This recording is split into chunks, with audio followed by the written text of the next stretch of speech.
अगर मैं आपको कहूं कि मुझे 102 डिग्री बुखार है और यहाँ से मेरा घर या जो डॉक्टर का डिस्पेंसरी है वो 5 किलोमीटर दूर है, तो बताओ मेरी गति क्या है? कोई संबंध है? नहीं ना भाई। कुछ चीजें ऐसी है जहां पर रिलेशन होगा तभी जानकारी मिलेगी।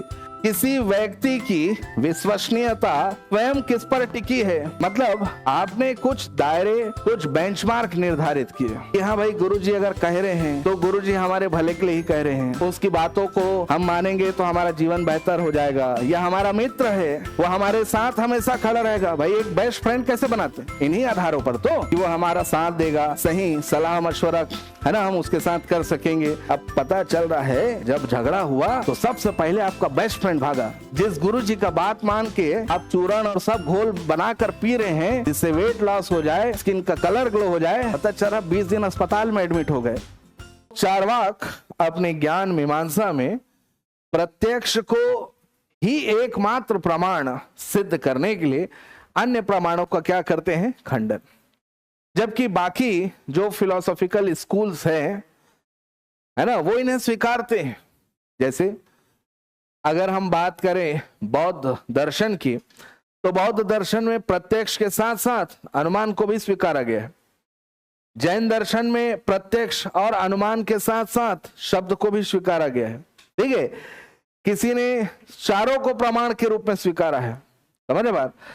लेकिन चार्वाक केवल प्रत्यक्ष को ही एकमात्र प्रमाण कहते हैं और इसके लिए बाकियों को है ना वो गलत साबित करने का तर्क प्रस्तुत करते हैं। ठीक, तो इनका खंडन कैसे चार्वाकों ने किया इस पर हम बाद में आएंगे, क्योंकि खंडन को समझने के पहले हमको यह समझना होगा कि ये प्रमाण आखिर है क्या। अभी तो हमने केवल प्रत्यक्ष को जाना है, ठीक है, तो खंडन कैसे किया इस पर हम चर्चा करेंगे। लेकिन पहले ये प्रमाण है क्या इसे हम जानते हैं। देखिए पहले बात करते हैं अनुमान की। अनुमान ये दो शब्दों से मिलकर बना है, अनु और क्या मान, है ना। अनु से आशय है पश्चात और मान से आशय है क्या? ज्ञान, है ना। तो अनुमान का शाब्दिक अर्थ क्या निकला?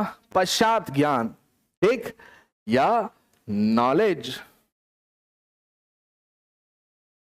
Based on some prior knowledge is अनुमान। A knowledge which is based on some prior knowledge, किसी पूर्व ज्ञान पर आधारित ज्ञान ही क्या है? अनुमान। ठीक है, अनुमान के लिए कहा जाता है कि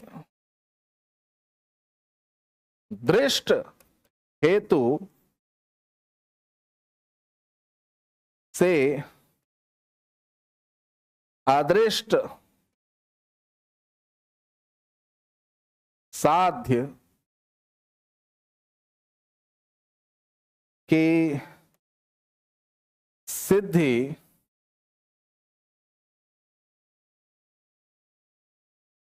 अनुमान से की जाती है।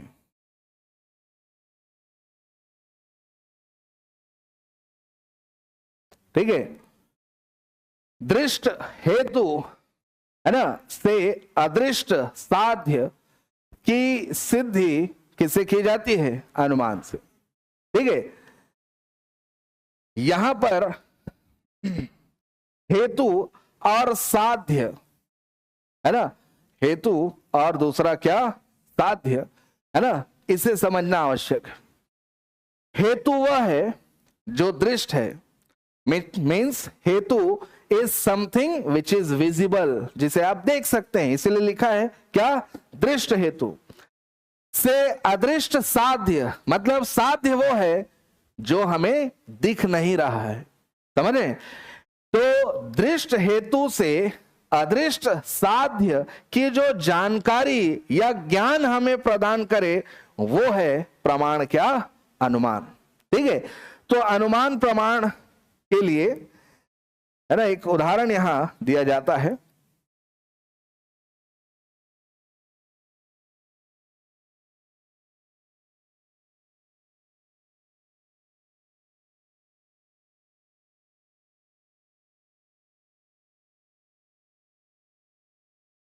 एक पर्वत या माउंटेन की शिखर से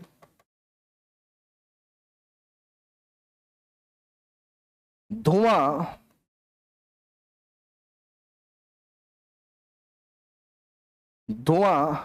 उठ रहा है, ठीक है। There is smoke at the top और at the peak of mountain.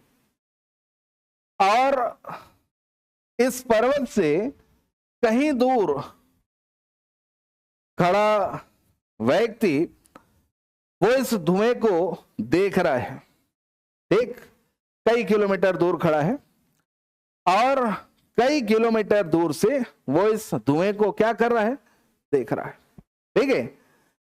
इस धुएं को देखकर, है ना, इस धुएं को देखकर वो ये अनुमान कर रहा है कि पर्वत के शिखर पर क्या है,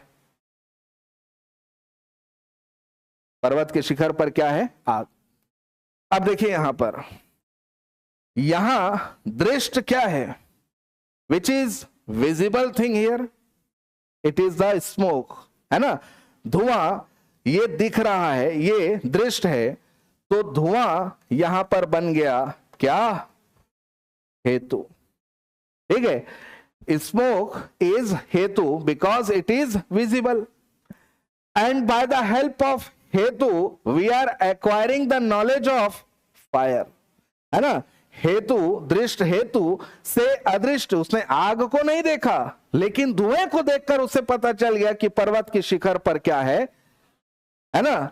तो आग क्या हो गया यहां पर, साध्य, है ना। साध्य मतलब जिसके बारे में हमने ज्ञान ग्रहण किया, हेतु जिसके माध्यम से हमने ज्ञान ग्रहण किया, ठीक, समझ में आया, है ना।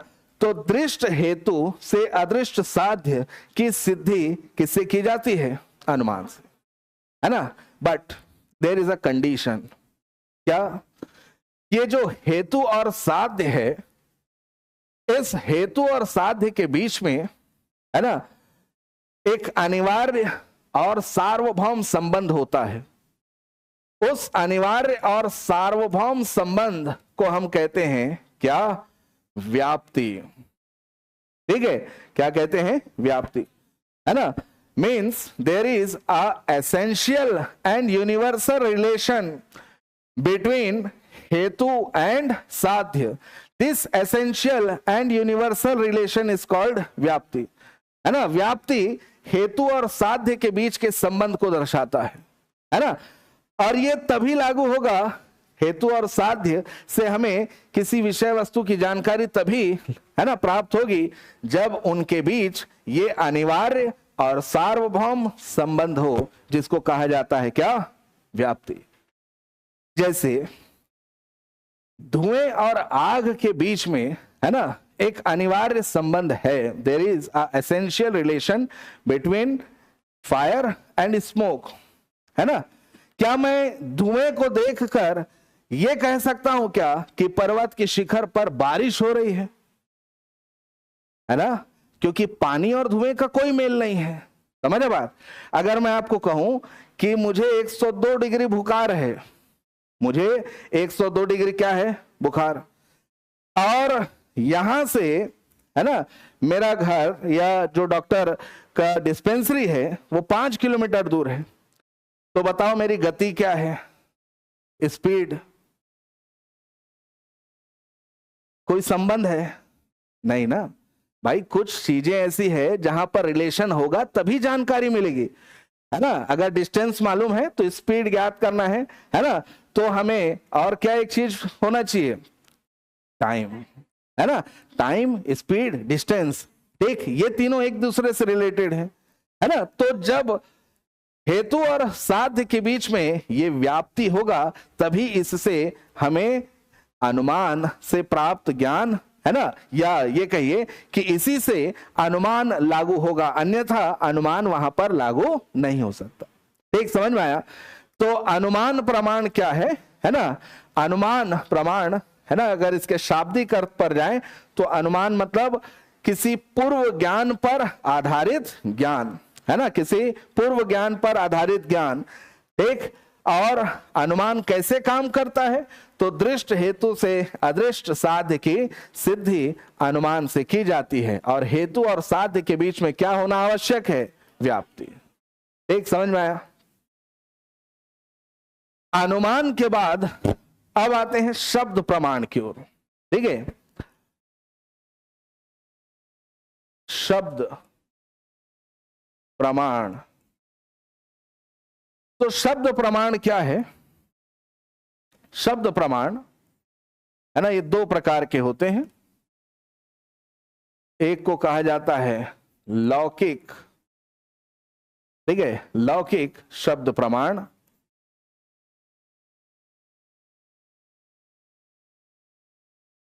और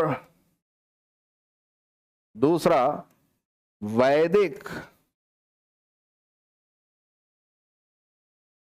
शब्द प्रमाण। ठीक है, verbal testimony is of two different types.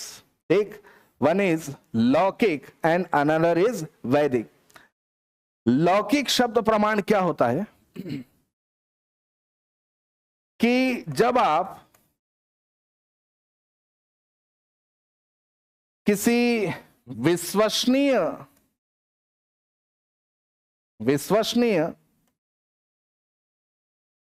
व्यक्ति के कथन को किस रूप में स्वीकार कर लें? प्रमाण के रूप में। ठीक है, किस रूप में स्वीकार कर ले? तो यह कहलाता है लौकिक शब्द प्रमाण, है ना। अब यह विश्वसनीय व्यक्ति या ट्रस्टेबल पर्सन कोई भी हो सकता है ना। ये आपके घर के बड़े बुजुर्ग हो सकते हैं, ये आपके गुरुजन हो सकते हैं, या आपका मित्र हो सकता है, आपका भाई हो सकता है, जिस पर आपको पूरा भरोसा है ना, जिस पर आपको पूरा क्या है? विश्वास। ठीक, तो उसके कथन को, है ना, उसके कथन को हमने किस रूप में मान लिया? प्रमाण के रूप। समझ बात, है ना, कि अगर भाई कह रहा है कि आगे जाकर 4 कदम बाद खाई है, तो खाई है, भाई ने बताया, विश्वास है, तो खाई है। समझ रहे हैं? हमने उसकी बात को ही क्या मान लिया? प्रमाण। पूरा दुनिया इसी में चल रहा है। ये बड़े बड़े गुरु लोग बैठे हैं, कथा वाचन कर रहे हैं, करोड़ों कमा रहे हैं, लोग उनको फॉलो कर रहे हैं, वही तो प्रमाण है। समझ बात? अब भले आउटकम मिले ना मिले, लेकिन फॉलो कर रहे हैं। ठीक है, तो किसी विश्वसनीय व्यक्ति के कथन को किस रूप में स्वीकार कर लेना, तो इसी को कहते हैं लौकिक शब्द प्रमाण, है ना। अब ये विश्वसनीय व्यक्ति कोई भी हो सकता है, जिस पर आपको पूरा भरोसा है या जिस पर आपको पूरा क्या है? विश्वास।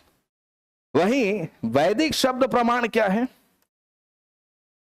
तो वैदिक शब्द प्रमाण मतलब वेद में कहे गए कथन या वेद में प्रस्तुत किए गए विचार को जब हम प्रमाण के रूप में स्वीकार कर लें, ठीक, तो ये कहलाता है क्या? वैदिक शब्द प्रमाण, है ना।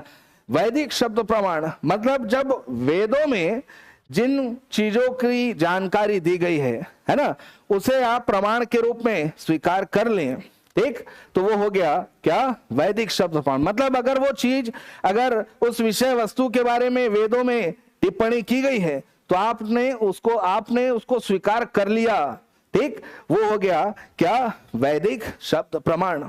ठीक है, अगर आज के युग में हम बोले, है ना, तो संविधान भी एक प्रकार का, ठीक है, यही शब्द प्रमाण है ना भाई। संविधान में दी गई, है ना, जो संविधान में जो मौलिक अधिकारों की जानकारी दी गई है ना, मूल कर्तव्यों की जानकारी दी गई है, इसी के आधार पर तो आप अपने अधिकार क्लेम कर रहे हैं, आप कोर्ट जा रहे हैं, संविधान का ही रेफरेंस देकर आप वहां पर मौलिक अधिकारों का हनन, है ना, का केस फाइल कर रहे हैं। समझ बात? तो वो भी एक प्रकार का क्या हुआ? प्रमाण। आईपीसी, सीआरपीसी, ये सब क्या है ना, ये सभी एक प्रकार के क्या है? प्रमाण। ठीक, तो शब्द प्रमाण बेसिकली हम कह सकते हैं कि ये दो प्रकार के होते हैं, है ना। लौकिक अर्थात किसी विश्वसनीय व्यक्ति के कथन, और दूसरा वैदिक, है ना, जहां वेदों में दी गए विचारों को हम किस रूप में स्वीकार कर लेते हैं? प्रमाण के रूप में। ठीक, समझ में आया? अब अनुमान और शब्द के बाद आते हैं तीसरे प्रमाण की ओर, जो है उपमान प्रमाण। ठीक है, उपमान प्रमाण या कंपैरिजन। तो उपमान प्रमाण से हमें सादृश्यता या समरूपता का ज्ञान होता है। ठीक है, comparison is knowledge of similarities. ठीक है, comparison is knowledge of similarities, सादृश्यता या समरूपता का ज्ञान। ये कैसे काम करता है? तो किसी ज्ञात वस्तु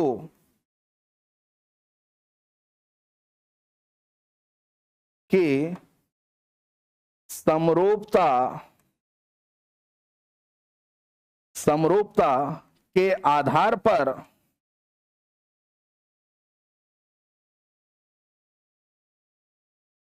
अज्ञात वस्तु की पहचान करना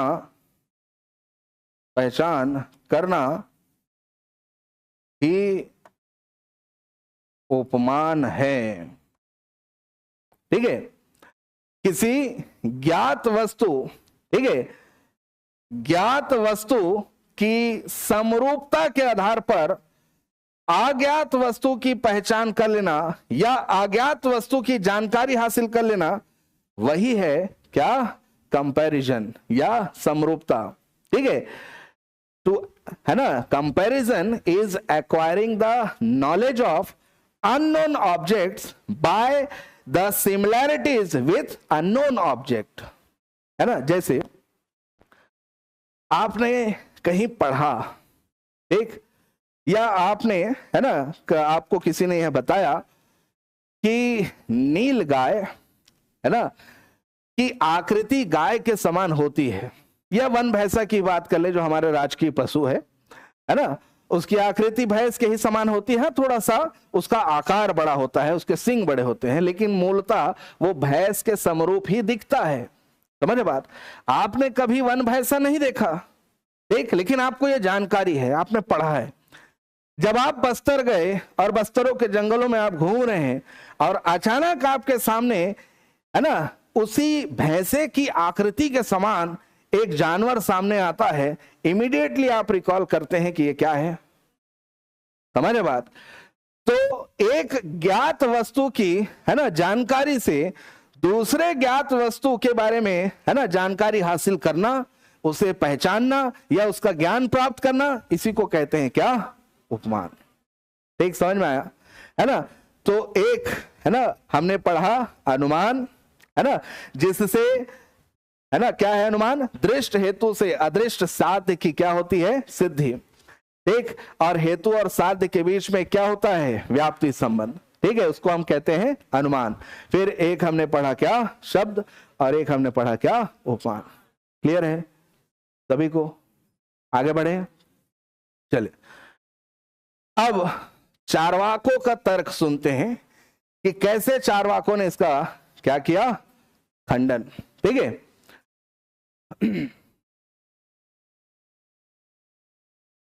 तो चारवाक अनुमान प्रमाण का खंडन करने के लिए बलि का बकरा बनाते हैं व्याप्ति को। ठीक है, क्योंकि अनुमान किस पर आधारित है? और जिस पर आधारित है उसी का पांव तोड़ दोगे, है ना, तो उसका अस्तित्व रहेगा क्या? नहीं। तो चारवाक टारगेट करते हैं किसको? व्याप्ति, क्योंकि व्याप्ति में कहा गया है कि हेतु व व्याप्ति क्या है? जो हेतु व साध्य है ना के मध्य अनिवार्य व सार्वभौम क्या स्थापित करता है? संबंध। ठीक है, एसेंशियल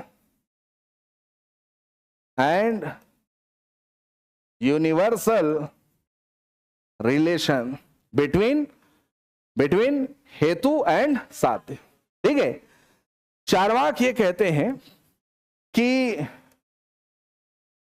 व्याप्ति से कभी भी निश्चयात्मक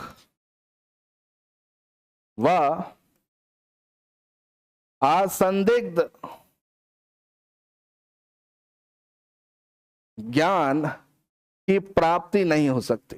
ठीक है, व्याप्ति है ना से कभी भी निश्चयात्मक व असंदिग्ध ज्ञान की प्राप्ति, है ना, निश्चयात्मक मतलब जिसको निश्चित रूप से हम कह सके, असंदिग्ध मतलब जिसका कभी खंडन ना हो सके, है ना, जिस पर कभी संदेह ना किया जा सके, है ना, असंदिग्ध है ना, अनडाउटफुल नॉलेज जिस पर आप कोई संशय नहीं कर सकते, संदेह नहीं कर सकते। क्यों ऐसा? तो चार्वाक कहते हैं पहला तर्क वो प्रत्यक्ष के आधार पर देते हैं। ठीक, क्योंकि कहीं ना कहीं अनुमान काम कैसे कर रहा है? सबसे पहले व्यक्ति ने धुएं को क्या किया? देखा। ठीक, धुएं को देखा मतलब ये धुएं का क्या किया जाना है? पहला चीज। ठीक, फिर दूसरा व्याप्ति जो क्या कहता है? जहां जहां धुआं है वहां वहां ये क्या हुआ, है ना, ये हो गया व्याप्ति। ठीक है, जहां जहां धुआं वहां वहां आग। और इसके आधार पर हम ये निष्कर्ष पर आए कि पर्वत पर क्या है? आग। ये क्या हो गया? समझे बात? तो अनुमान प्रारंभ कहां से हो रहा है? प्रत्यक्ष से। ठीक है, अनुमान व्याप्ति पर आधारित है और उसकी शुरुआत कहां से हो रही है? प्रत्यक्ष से। तो चार्वाक कहते हैं कि प्रत्यक्ष के आधार पर व्याप्ति की सिद्धि, है ना, नहीं की जा सकती। प्रत्यक्ष के आधार पर, है ना, व्याप्ति की सिद्धि नहीं की जा सकती। क्यों ऐसा? क्योंकि प्रत्यक्ष का जो दायरा है वो सीमित है। Perception has its limited scope and this limited scope is related with the present only. केवल ये संबंधित है किससे? केवल वर्तमान से। समझे बात? प्रत्यक्ष का अतीत, पास्ट और भविष्य, फ्यूचर से कोई लेना देना नहीं है। समझे? ये प्रत्यक्ष का दायरा है। समझे कि प्रत्यक्ष, है ना, प्रत्यक्ष सीमित है। ठीक है, लिमिटेड है केवल वर्तमान की घटनाओं से। समझे?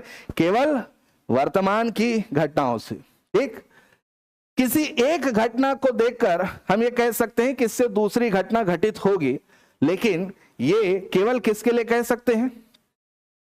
केवल वर्तमान के लिए। अगर हम कह रहे हैं कि व्याप्ति हेतु और साध्य के बीच में किस प्रकार का संबंध बताता है? अनिवार्य व, तो अनिवार्य व सार्वभौम संबंध सिर्फ वर्तमान के लिए नहीं, ये अतीत में भी रहेगा और भविष्य में। ठीक, समझ में आ रहा है? इसका मतलब यह हुआ कि एक वर्तमान की घटना को देखकर हमने चीजों को जनरलाइज कर लिया कि अतीत में भी यही हुआ होगा और भविष्य में भी यही होगा। समझ बात?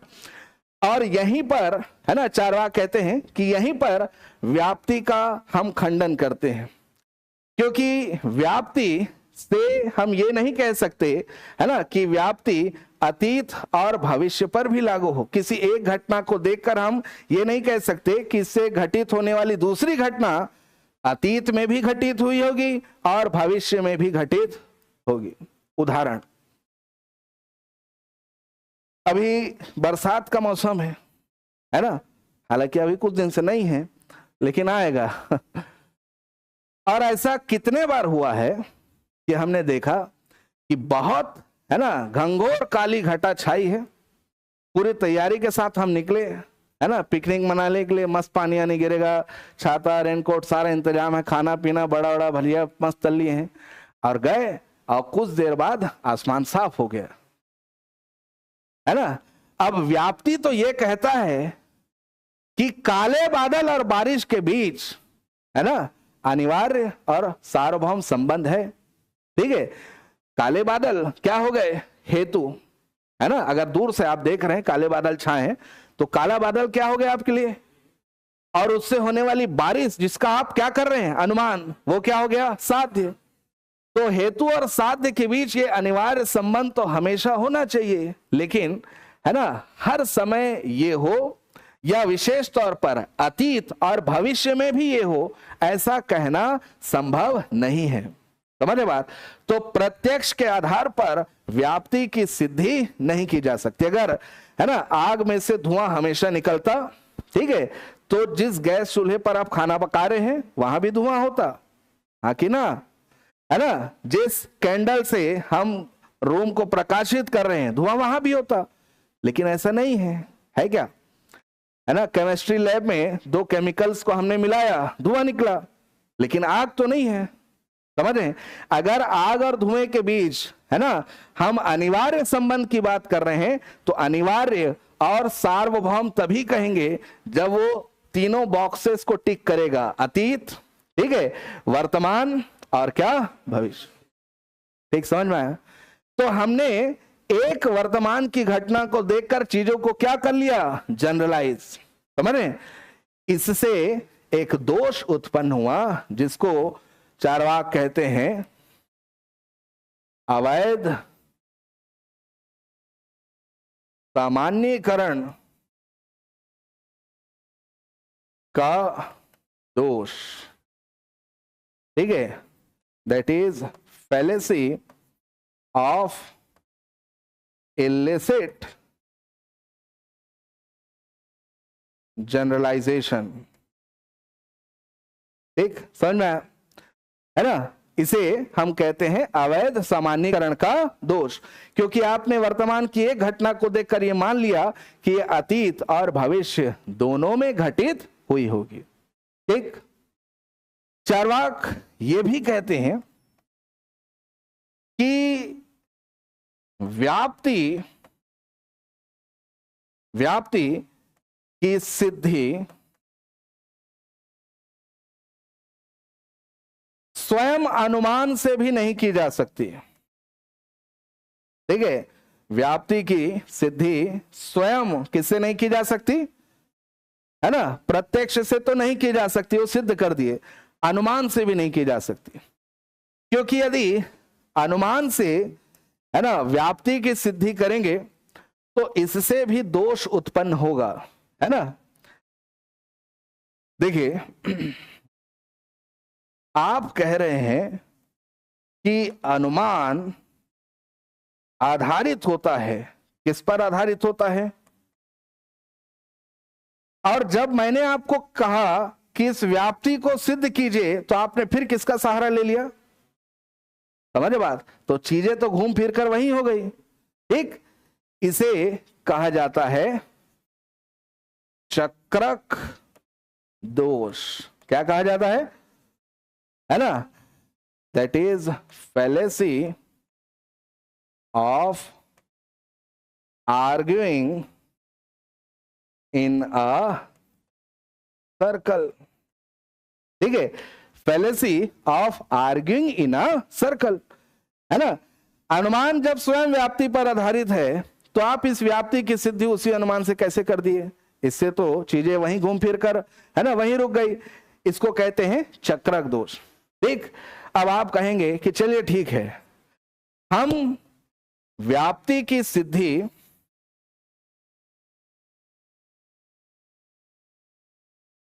है ना, अनुमान जो आधारित है किस पर, व्याप्ति पर। तो आप कहेंगे कि हम इस व्याप्ति की सिद्धि उस अनुमान से नहीं करते, ठीक है। व्याप्ति की सिद्धि के लिए हम किसी दूसरे अनुमान की सहारा, दूसरे अनुमान का सहारा ले लेते हैं, समझे। उस अनुमान से सिद्ध ना करके हम व्याप्ति की सिद्धि किसी दूसरे अनुमान से कर लेते हैं।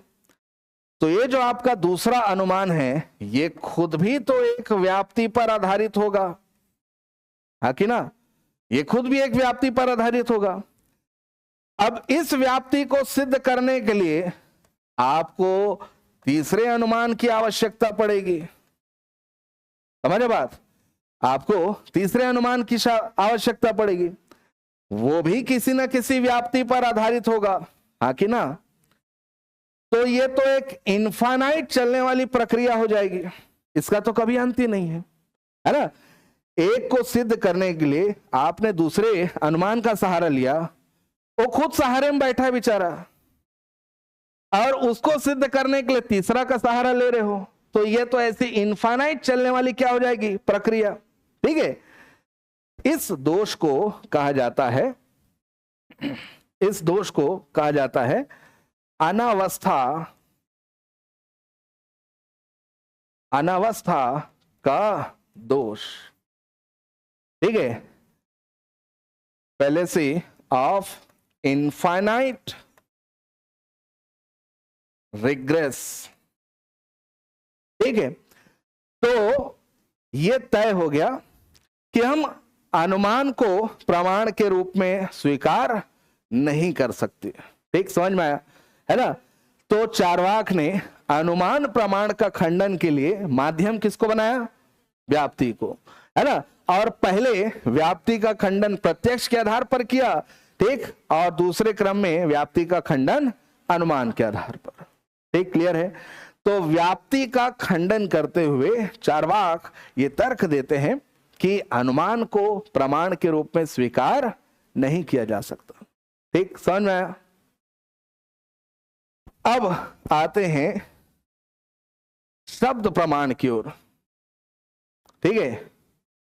और बड़ा रोचक तर्क चार्वाक देते हैं इसके खंडन के लिए, ठीक है।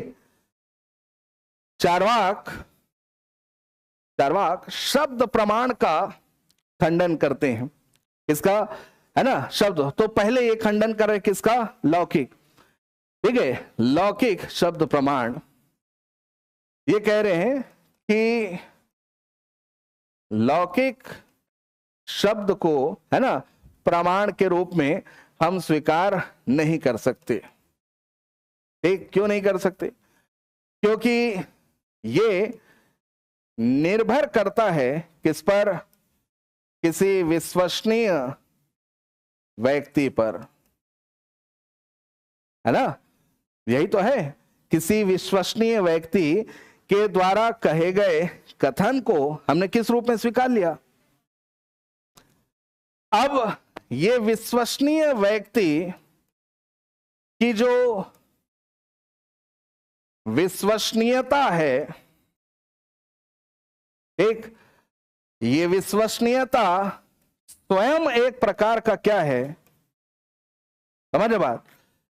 किसी व्यक्ति की विश्वसनीयता स्वयं किस पर टिकी है ना।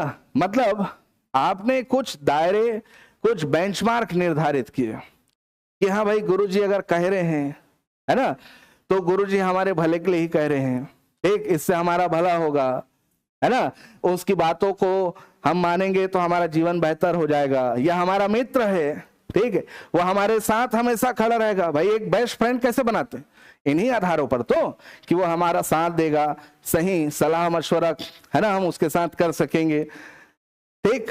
अब पता चल रहा है जब झगड़ा हुआ तो सबसे पहले आपका बेस्ट फ्रेंड भागा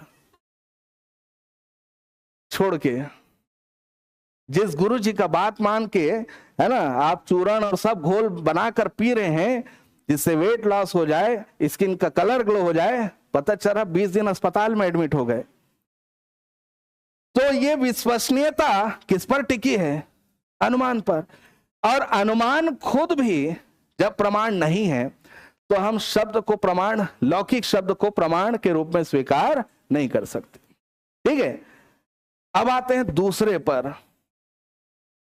ठीक, क्या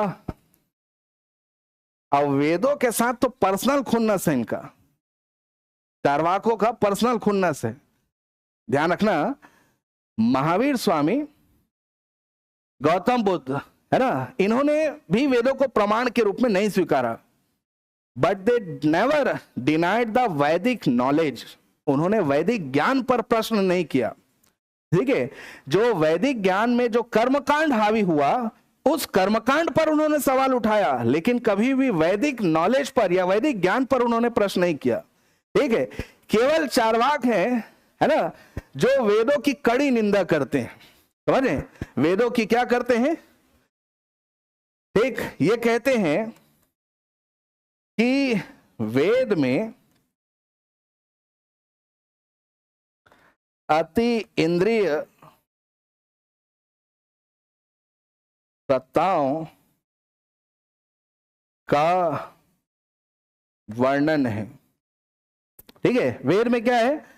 अति इंद्रिय सत्ताओं का वर्णन, है ना, मीन्स ट्रांसेंडेंटल एंटाइटीज। ठीक, ऐसी सत्ताएं जो हमारे इंद्रियों से क्या है? परे। इसमें आत्मा का विचार है ना, इसमें ईश्वर का विचार है। ठीक है, तो वेद में ऐसी अति इंद्रिय सत्ताओं का वर्णन है। साथ में वेद में अनेकार्थ व पुनरुक्ति के दोष हैं। ठीक है, अनेकार्थ मतलब किसी एक वैदिक कथन के एक से अधिक अर्थ निकल रहे हैं। ठीक है, तो वहां पर एक द्वंद्व की स्थिति निर्मित हो रही है। ठीक, कि कौन सा सही है और कौन सा गलत है। ठीक, पुनरुक्ति मतलब एक ही विचार को अलग अलग तरह से बताया जा रहा है। ठीक है, तो वेद अनेकार्थ व पुनरुक्ति के दोषों से भरे हैं।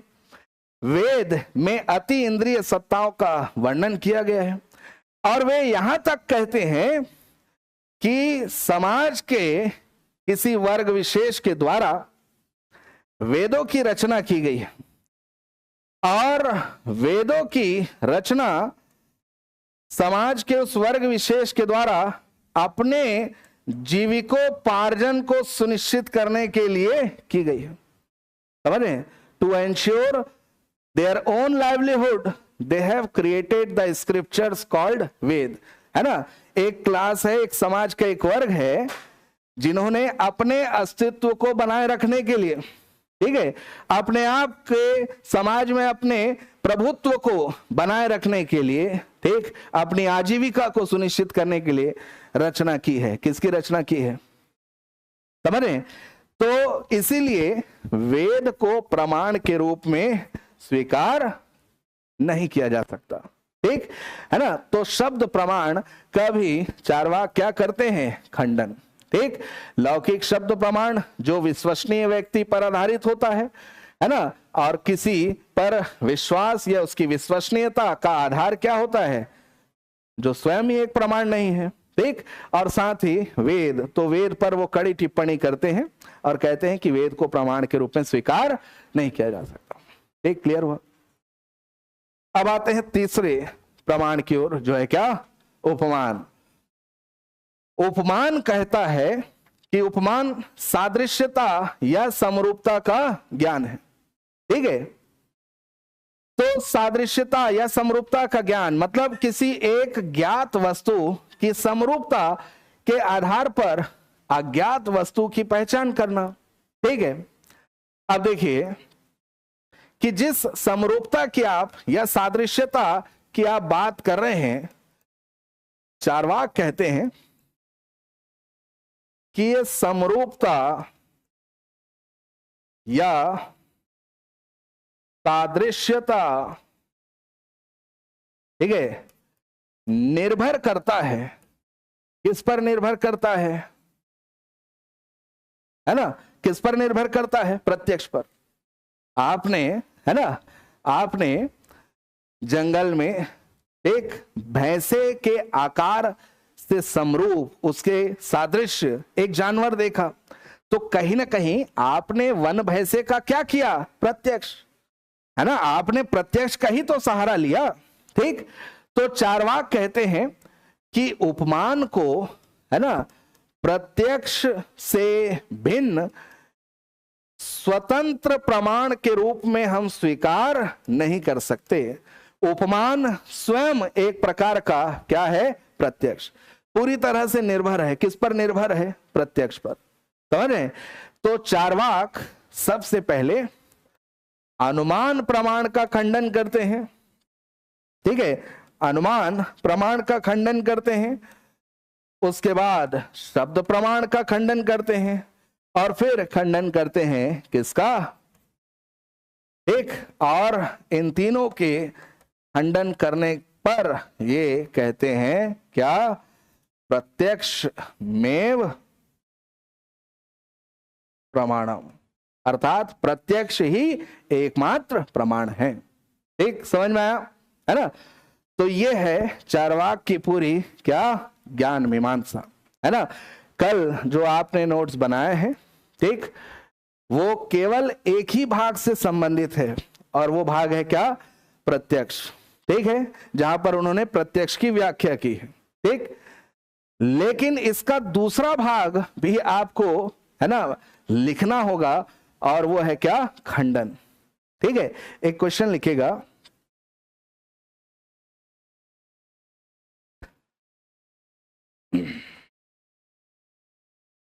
चार्वाक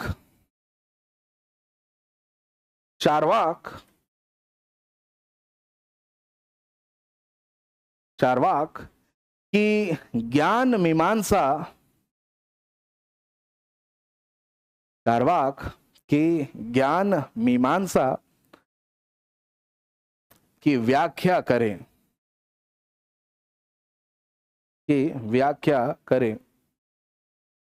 डिस्कस चार्वाक्स